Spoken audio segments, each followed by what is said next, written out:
तुसां हर दे नाल सलूक कीता, सनाज दिखावण छोड़ दिता।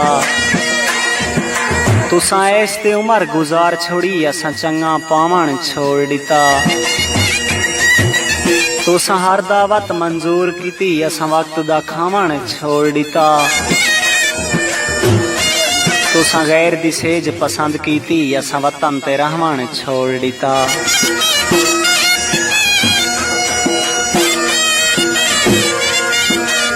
साडे नाल मुकाबला ना कर तू, तेरे नाल मुकाबले नहीं छकदे। तैकू काफी देर है जिंद जीवी, सुन गाल मुकाबले नहीं छकदे।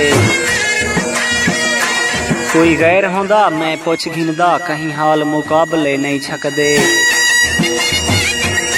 तू अफजल साडा यार ही में, तेरे नाल मुकाबले नहीं छकदे।